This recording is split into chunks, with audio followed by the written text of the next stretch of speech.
मैं जान सकता हूँ आपने अपने यूएन मिशन के दौरान 13 महीने आप रहे थे वहाँ पर? जी सर, जी सर। तो वहाँ आपकी यूएन मिशन की और अपनी आर्मी की सैलरी मिला करके टोटल आपके अकाउंट में, सैलरी अकाउंट में कितना क्रेडिट हुआ था? और एडब्ल्यूपीएल से इसी ड्यूरेशन में 13 महीने में कितना आपके अकाउंट में क्रेडिट हुआ था? 13 महीने में 12 लाख सर मेरे को यूएन मिशन के ड्यूरेशन में आए, क्योंकि वहाँ पर सैलरी ऑलरेडी 80,000 90,000 के आसपास होती है। ओके। और एडब्ल्यूपीएल के इस प्लेटफार्म से मुझे जो इनकम आई वो आई 16 लाख रुपए सर। 16 लाख रुपए। Yes sir. जी, तो मेरे ख्याल से ये शायद आपके लिए काफ़ी था डिसीजन लेने के लिए कि जी सर। पैसिव इनकम जो आप बात कर रहे हैं। आज आपको, आपका नेटवर्क बड़ा हो चुका है, अब आप यहाँ से ब्लू डायमंड बन चुके हैं, तो अब आपको टीम को जब साथ लेकर के चलना पड़ता है, तो टीम में हर तरह के लोग आते हैं, कुछ आपकी बात मानते हैं, कुछ नहीं मानते हैं, तो आप उनके साथ में कैसे सामंजस्य बैठाते हो, कैसे आप टीम को साथ लेकर के चलते हो? ये इस बिजनेस के अलावा मैं कहता हूं कि आपका सबसे बड़ा सपना क्या हो रहेगा बिजनेस? लेकिन सर जो एलडीपी होती है उसमें लीडर को अपने आप को स्टेज पर जाकर के परफॉर्मेंस दिखाने का मौका मिलता है, और हमें भी ये मौका मिलता है कि हमारे लीडर के अंदर क्या कमी है और उन कमियों को हम कैसे दूर कर पाएंगे। आमने सामने स्टेज परफॉर्मेंस के माध्यम से उन पॉइंट्स को हम कवर कर पाते हैं सर। बहुत।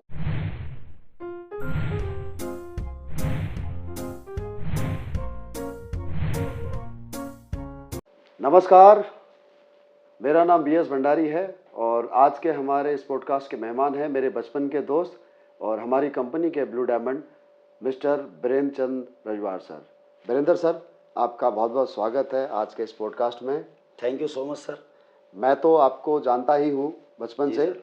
लेकिन मैं चाहूँगा कि हमारे ऑडियंस को आप अपना इंट्रोडक्शन जरूर दे दें। एडब्ल्यूपीएल से पहले आप क्या करते थे? दोस्तों नमस्कार, मैं सर बीरेंद्र चंद, देवभूमि उत्तराखंड के जनपद उधम सिंह नगर की एक छोटी सी तहसील खटीमा के एक छोटे से गांव से बिलोंग करता हूं। और एसलीपीएस वेलनेस में आने से पहले मैं इंडियन आर्मी में नौकरी कर रहा था, और अभी मैंने 23 साल कंप्लीट किए हैं। 3 साल लगभग यहाँ पर पार्ट टाइम काम किया है और 2.5 साल मुझे रिटायर हुए हो गए हैं। ओके, तो आप पिछले 2.5 साल से आप पार्ट टाइम काम फुल टाइम काम कर रहे हैं। तो आपको इस बिजनेस में आप कैसे आए थे मैं तो जानता ही हूँ, तो लेकिन क्या आप अपने दर्शकों को बताना चाहेंगे कि आपकी एंट्री इस बिजनेस में कैसे हुई? जी सर, बिल्कुल। दोस्तों, जनवरी 2018 में मैंने फेसबुक चलाना शुरू किया। उससे पहले मेरे पास स्मार्टफोन था भी नहीं और मैं सोशल मीडिया से कनेक्टेड भी नहीं था। जनवरी 2018 में जब मैंने अपने फ़ोन में फेसबुक इस्टेब्लिश किया, तो एक दिन अचानक से म्यूचुअल फ्रेंड की लिस्ट में आते आते मुझे सर का नाम दिखाई दिया फेसबुक के माध्यम से। तो मैंने सर को फ्रेंड रिक्वेस्ट भेजी, सर ने फ्रेंड रिक्वेस्ट एक्सेप्ट करी और सर का मैंने मोबाइल नंबर लिया, व्हाट्सअप नंबर लिया। जब मैंने सर की फेसबुक प्रोफाइल सर्च करी तो मुझे लगा, क्योंकि मुझे जानकारी तो थी कि सर इंडियन आर्मी में हैं, लेकिन मुझे लगा सर ने अभी कौन सा एक नया कॉन्सेप्ट पकड़ा है कि सर की लाइफ स्टाइल इतनी ज़्यादा बदली हो गई है। एक अपने गांव के, अपने क्षेत्र के रहने वाले, अपने साथ पढ़ने वाले दोस्त की जीवन में ऐसा कौन सा चीज़ आया कि उन्होंने अपनी पूरी लाइफ स्टाइल चेंज कर दी, लुक चेंज कर दिया और आज एक अच्छे खासे रैंक पर एसलीपीएस वेलनेस में काम कर रहे हैं। मेरे मन के अंदर जिज्ञासा जगी, तो मैंने सर से जानना चाहा कि सर ये एडब्ल्यूपीएल क्या है, आप कौन सी कंपनी में काम कर रहे हो? तो सर ने मुझे मोबाइल में संक्षिप्त शब्दों में बताया कि ऐसे ऐसे मैंने इंडियन आर्मी में रहते रहते इस काम को किया और आज मैं इस काम से कंपनी के डायमंड रैंक पर हूँ। तो दोस्तों, मुझे विश्वास हुआ कि जब सर कर सकते हैं इंडियन आर्मी में काम करते करते पार्ट टाइम इस काम को और अपने जीवन को बदली कर सकते हैं, तो मैंने भी दोस्तों डिसीजन लिया और पार्ट टाइम इस काम को करने का मन बनाया। और आज 3 साल पार्ट टाइम और 2.5 साल फुल टाइम इस काम को करते करते मुझे हो गया है। यही कहानी है सर मेरी एसलीपीएस में आने की। बिल्कुल। और मुझे याद है जिस दिन आपका फ़ोन आया था उस दिन मैं दिल्ली से और जयपुर की यात्रा कर रहा था, और जब आपने फ़ोन किया तो हालांकि हमारी मैसेंजर में बातचीत हो चुकी थी और नंबर का आदान प्रदान हो गया था, तो लेकिन जब आपने हेलो कहा तो मैंने, याद है, आपको आपके नाम से पुकारा था। जी सर, बिल्कुल याद है सर। तो आपको आश्चर्य नहीं हुआ कि मैंने आपकी आवाज़ कैसे पहचानी? बिल्कुल आश्चर्य हुआ सर मुझे कि मेरे इतने साल के बाद, लगभग 22 साल 23 साल का गैप बीच में रहा है हमारी पढ़ाई के दौरान का, लेकिन सर को जैसे ही मैंने कॉल किया तो मुझे तो ये आश्चर्य हुआ कि मेरा नंबर सर के पास सेव कैसे हुआ। नंबर सेव नहीं था, लेकिन जो स्कूल में जो आवाज़ सुनी थी उसमें कोई विशेष परिवर्तन नहीं आया। आपकी जो बोलने की शैली थी, हाँ थोड़ा सा भारी जरूर हो गई थी, लेकिन अंदाज भी था कि आपका फ़ोन आएगा, और इस वजह से मैं आपको रिकॉग्नाइज कर पाया था। और आपने मेरी लाइफस्टाइल से इम्प्रेस होकर के इस बिज़नेस को ज्वाइन किया।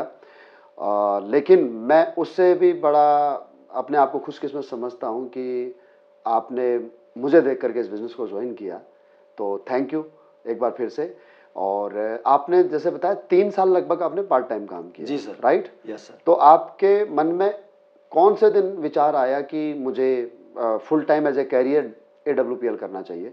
सर मैंने जो फर्स्ट छुट्टी काटी फरवरी 2019 में, हाँ। और हम भोपाल गए 10 कदम ट्रेनिंग के लिए। ओके। तो मेरा विजन बिल्कुल क्लियर था कि मुझे अब नौकरी छोड़ करके इस काम को फुल टाइम करना चाहिए। ओके। क्योंकि वहाँ पर मैंने देखा मेरे जैसे इंडियन आर्मी से रिटायर्ड लोग, जो कंपनी में उस समय diamond, double diamond, triple diamond rank हुआ करते थे, हाँ। अच्छे अच्छे रैंकों पर थे, अच्छी अच्छी इनकम थी, और बड़े सम्मानित भाषा में, बड़े सम्मानित ड्रेस कोड में बातचीत कर रहे थे। तो मुझे लगा कि हमारे जैसे इंडियन आर्मी के लोग, कम पढ़े लिखे लोग, मध्यम दर्जे परिवार के लोग आज इतने अच्छे प्लेटफार्म पर मौजूद हैं, उनकी लाइफस्टाइल चेंज हो चुकी है। तो शायद मैं भी अगर नौकरी से हटता हूं और यहाँ पर काम करता हूं तो मेरी लाइफ में भी कुछ न कुछ बड़ा बदलाव आ सकता है। लेकिन सर मेरी यूनिट उस समय यूएन मिशन कांगो के लिए तैयारी कर रही थी, ओके। और टोपाज रैंक लगभग मेरा यहाँ से कंप्लीट हो चुका था उसी 1 महीने की छुट्टी के दौरान। ओके। तो मैंने डिसीजन लिया कि मुझे अब टोपाज रैंक तो हो गया है, मुझे अब वॉलंटरी रिटायरमेंट ले लेना चाहिए। ओके।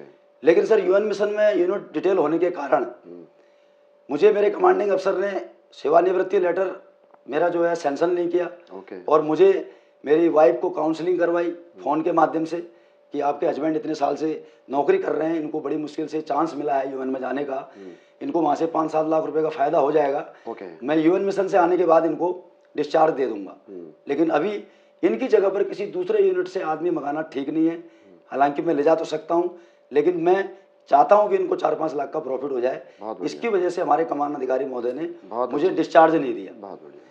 उसके बाद सर मैं यूएन मिशन में रहा, और वहीं कोरोना काल के दौरान जब पूरा देश बंद था, ट्रेन बंद, प्लेन बंद, और ऐसी स्थिति में हम गए तो 6 महीने के लिए थे, लेकिन सौभाग्यशाली रहे कि हमें वहाँ पर 13 महीने रहने का अवसर मिला।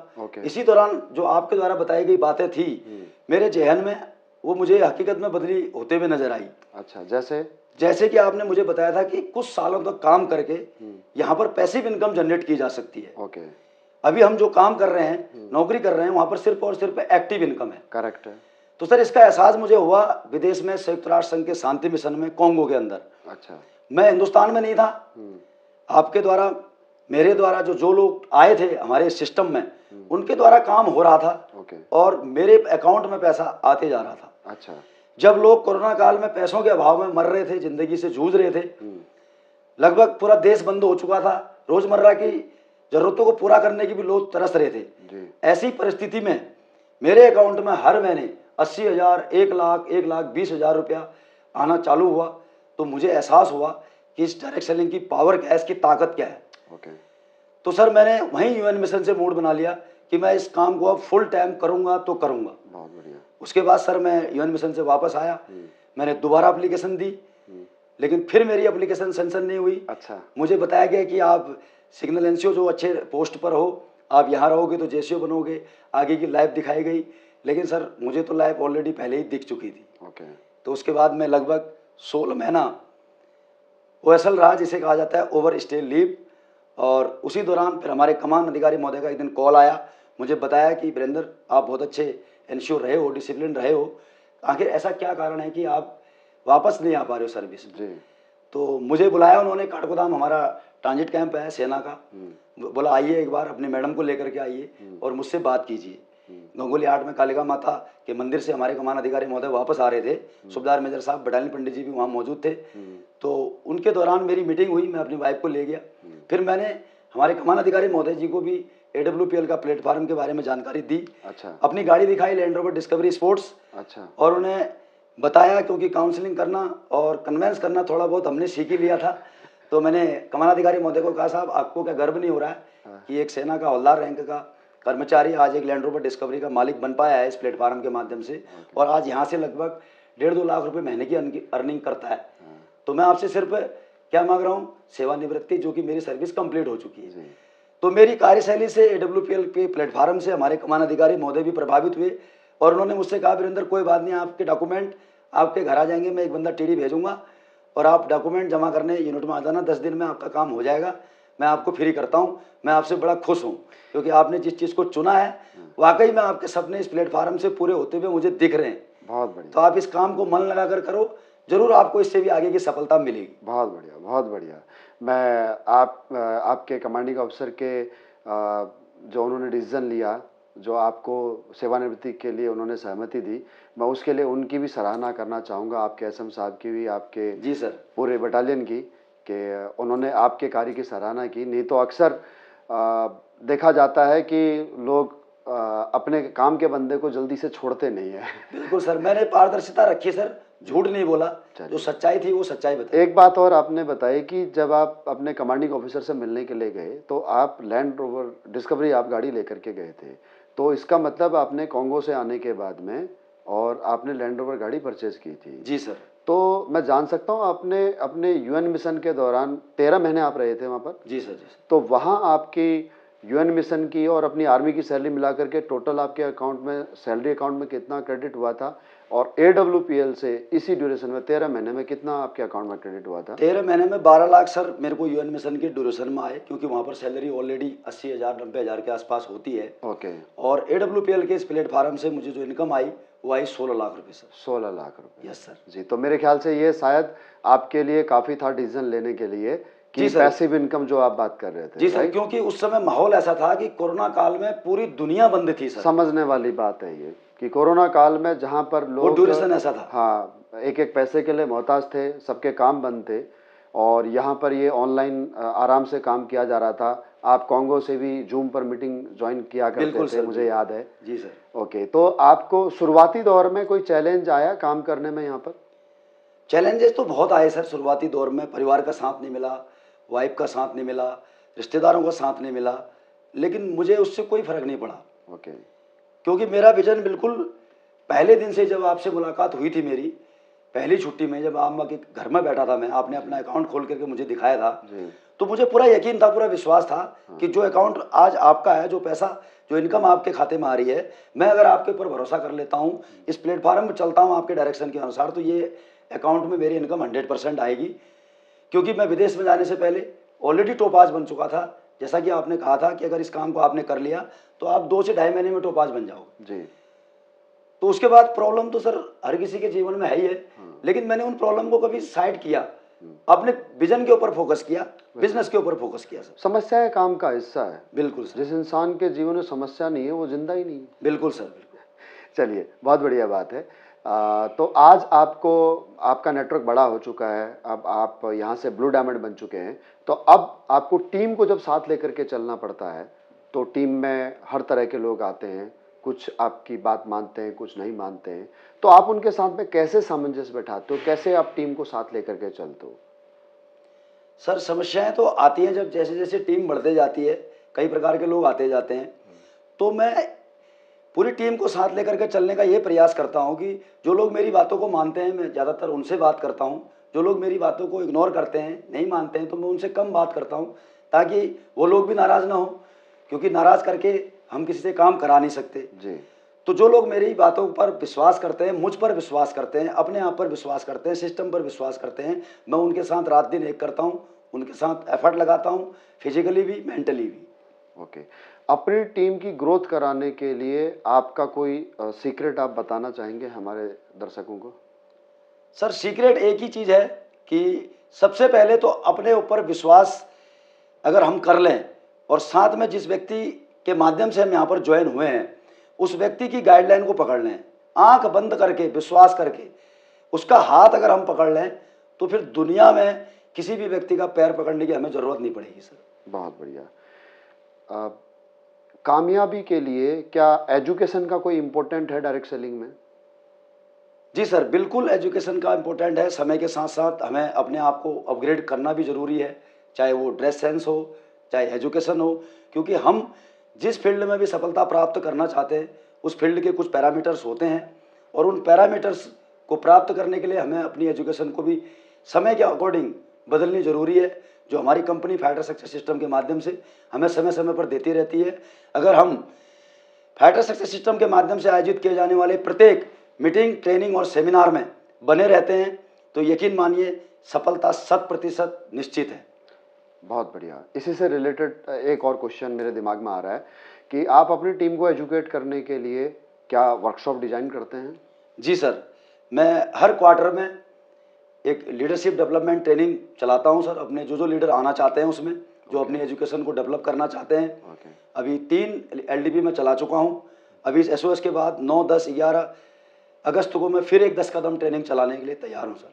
ओके, तो एलडीपी से लीडर्स एम्पावर्ड होते हैं? बिल्कुल होते हैं सर, क्योंकि जो कंपनी लेवल की ट्रेनिंग है उसमें लोगों को मोटिवेशन मिलता है, सोच मिलती है, विजन मिलता है। बहुत सही बात। लेकिन सर जो एलडीपी होती है उसमें लीडर को अपने आप को स्टेज पर जाकर के परफॉर्मेंस दिखाने का मौका मिलता है, और हमें भी ये मौका मिलता है कि हमारे लीडर के अंदर क्या कमी है और उन कमियों को हम कैसे दूर कर पाएंगे। आमने सामने स्टेज परफॉर्मेंस के माध्यम से उन पॉइंट्स को हम कवर कर पाते हैं सर। बहुत बढ़िया sir, I really appreciate your effort. जो आपने कहा इसमें बहुत दम है। और सर इसके अलावा आज की जो जनरेशन है, आप मार्केट में रहते हो, तो आज के इस युग में 21वीं सदी में भी जब डायरेक्ट सेलिंग एक न्यू एज पे है, तो आपको डायरेक्ट सेलिंग के प्रति कोई एक ऐसी कॉमन बात सुनने को मिलती है जो जिसे हम मिथ कह सकते हैं, या नेगेटिव बात, आपको कॉमन बात आप क्या सुनते हैं और उसके बारे में आप क्या जवाब देना चाहेंगे? सर तकरीबन जो मेरे को सुनने समझने में आता है कि लोग काम तो करना चाहते हैं, पैसा भी कमाना चाहते हैं, लेकिन एक चीज़ आती है कि कई सारी कंपनियां आ गई, कंपनियों में जुड़ करके कुछ नहीं होता है। हम भी यहाँ इस कंपनियों में जुड़े, तो मैं उन लोगों को यही संदेश देना चाहता हूँ दोस्तों कि डायरेक्ट सेलिंग इंडस्ट्री आने वाली 21वीं सदी का बहुत सुनहरा भविष्य है। आज इस डायरेक्ट सेलिंग में लोग डॉक्टर, इंजीनियर जैसे प्रतिष्ठित सेना, पैरामिलिट्री के अधिकारी भी आज इस डायरेक्ट सेलिंग इंडस्ट्री को ज्वाइन कर रहे हैं। तो हमें ये समझ जाना चाहिए कि डायरेक्ट सेलिंग इंडस्ट्री का भविष्य किस ओर जा रहा है। अगर हम ये मान के चलें कि कंपनी भाग गई या कंपनी हमारा पैसा डूबो गई तो हमारा कुछ भला नहीं हो सकता, क्योंकि इस दुनिया में नेगेटिव लोग ज़्यादा हैं और पॉजिटिव लोग कम हैं। अगर हम एक बार विश्वास कर लें उस व्यक्ति के ऊपर जो हमें सही रास्ता दिखा रहा है, सही मार्गदर्शन दे रहा है, हमारी परिवार की फाइनेंशियल ज़रूरतों को पूरा करने के लिए एक सही प्लेटफार्म दिखा रहा है, तो हमें यकीन मानिए उस प्लेटफार्म पर चलना चाहिए। क्योंकि अगर हम भाग गई, आ गई, जुड़ गई, इस चक्कर में पड़े रहेंगे सर, तो ऐसे तो दुनिया में हमें हर बार समाचार सुनने को मिलता है कि लोग गलत काम भी करते हैं, लोग घर से भी भाग जाते हैं, और घर से निकलने वाले प्रत्येक लोग वापस दोबारा घर में भी आ जाते हैं। बिल्कुल। क्यों? क्योंकि उन्हें ठोकर लग जाती है समाज की। बिल्कुल। तो हमें अगर आगे बढ़ना है तो हमें इन मिथ्या को दूर करना पड़ेगा, एक लीगल कंपनी का चुनाव करना पड़ेगा, और एज ए कैरियर उस प्लेटफार्म पर 5-7 साल मेहनत तो करनी पड़ेगी, बहुत तभी हम सफल हो सकते हैं सर। बहुत बहुत सही मैसेज सर आपका। अब सर मैं कुछ एक आप हमारा रैपिड फायर क्वेश्चन हमारा होता है, तो इस राउंड में मैं आपसे कुछ एक सवाल पूछूंगा। जी सर। उनके तुरंत सवाल और तुरंत जवाब में चाहिए। आपको कितना समय हो गया डायरेक्ट सेलिंग करते हुए? 5.5 साल सर। 5.5 साल। कितना समय पार्ट टाइम, कितना फुल टाइम? 3 साल पार्ट टाइम और 2.5 साल full time sir. Total income? Total income 1,62,00,000 sir. फिलहाल आप कौन सी गाड़ी मेंटेन करते हैं? लैंड रोवर डिस्कवरी स्पोर्ट्स और वॉक्सवैगन टाइगोन। ये दोनों गाड़ियां आपने दोनों गाड़ियां AWPL सर से ली हैं? Yes sir. उससे पहले आप कौन सी गाड़ी चलाते थे? मारुति की स्विफ्ट डिजायर गाड़ी थी सर मेरे पास, CSD से फाइनेंस करवाई थी। जब आप मारुति स्विफ्ट डिजायर चला रहे थे, आपने कभी सोचा था कि आप डिस्कवरी चलाएंगे? बिल्कुल भी नहीं सर। आपका इस जिंदगी में आपको लाइफ से जाने से पहले, इस दुनिया से जाने से पहले, आपका जो सपना हो सर, अंत में आपको अपने आप को आप कहाँ देखना चाहते हैं? अगर एक लाइन में आप। ब्रांड एम्बेसडर तो देखना चाहता हूँ सर। ये इस बिजनेस के अलावा मैं कहता हूं कि आपका सबसे बड़ा सपना क्या हो रहेगा? बिजनेस में तो आप ब्रांड एम्बेसडर बनेंगे, इसमें कोई डाउट नहीं है। मेरी टीम से अगर कोई एक व्यक्ति ब्रांड एम्बेसडर बना तो उसमें वीरेंद्र सर का नाम जरूर होगा। लेकिन जिंदगी का आपका कोई एक ऐसा सपना जो शायद हमारे दर्शकों को एक बहुत बड़ा विजन दे जाए? सर सपना तो यह है कि दुनिया में जन्म तो हर कोई व्यक्ति लेता है जी, लेकिन हम ऐसे कर्म करके जाएं कि मरने के भी 100 साल 200 साल बाद लोग हमें याद रखें। क्या बात है सर, बहुत बढ़िया, बहुत बड़ी बात कह दी। आए हो तो अपना किरदार ऐसे निभाओ कि पर्दा गिरने के बाद भी तालियां बजती रहनी चाहिए। बिल्कुल सर। बहुत बहुत धन्यवाद वीरेंद्र सर आपका। Thank you sir.